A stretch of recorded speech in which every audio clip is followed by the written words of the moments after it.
پرزیدنت تاجیکستان امامعلی رحمان روز 27 آگوست سال 2024 فرمان درباره به احتیاط رخصت دادن خدمتیان حربی که مهلت مقرر گردیده خدمت حربی را ادا نموده و دعوت نوبتی شهروندان سالهای تولد 1997-2006 جمهوری تاجیکستان به خدمت حربی را امضا کرد. بر اساس این فرمان خدمتیان حربی که مهلت مقرر گردیده خدمت حربی را ادا نمودند ماه اکتبر نوامبر سال 2024 از صف قوه‌های مسلح جمهوری تاجیکستان، قشون‌های سرحدی کمیته دولتی امنیت ملی، گواردی ملی، قشون‌های داخلی وزارت کارهای داخله، قشون‌های مدافع گرجدانی کمیته ولایت‌های فوق‌العاده، بریگاد پاسبانی کننده سرریاست اجرای جزای جنایتی وزارت عدلیه، بتالیون کشاورزی اگنتی تامینات اموال مخصوص حکومت جمهوری تاجیکستان به احتیاط رخصت کرده می شوند. همزمان طی ماه‌های اکتبر نوامبر سال 2024 شهروندان جنس مرد تا روز دعوت به سن 18 رسیده، اینچنین شهروندان سن کلانتر سالهای تولدشان 1996 به این طرف که حقوق به تأخیر انداختن مهلت دعوت یا آزاد بودن از دعوت به خدمت حربی را ندارند، به خدمت حربی به این ساختارهای ذکر شده دعوت کرده می شوند. در فرمان پرزیدنت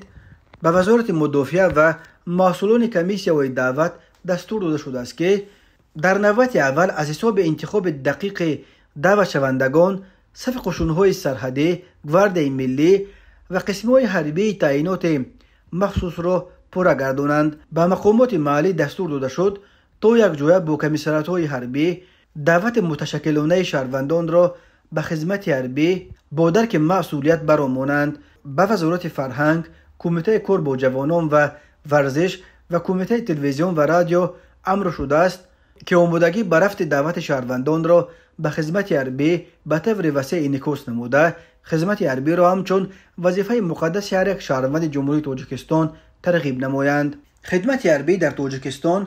2 سال را در بر میگیرد. دعوت به صف قوه‌های مسلح هر سال 2 مرتبه در فصل بهار در ماه‌های اپریل مای و در فصل تیره‌ماه ماه‌های اکتبر نوامبر دایر کرده می شود. هر سال قوه‌های مسلح تاجیکستان به تقریباً از 15 تا 16 هزار سرباز احتیاج دارند. دعوت به ارتش در تاجیکستان همراه با شکایت‌ها از ابله و یا احاطه‌گیری جریان می‌گیرد. ابله و یک شیوه اصلاً غیر قانونی است که کارمندان کمیسریات‌های حربی و مقامات محلی جوانان سن سال دعوتی را در کوچه و بازارها دستگیر کرده به خدمت می‌فرستند. در جامعه چنین شیوه‌های مجبوراً به صف ارتش بردن جوانان را محکوم می‌کنند و می‌گویند مقامات حربی باید شرایط را در ارتش خوبتر کنند تا که والدان با دل پر فرزندانشان را به خدمت روان کنند و جوانان نیز از خدمت حربی نگریزند.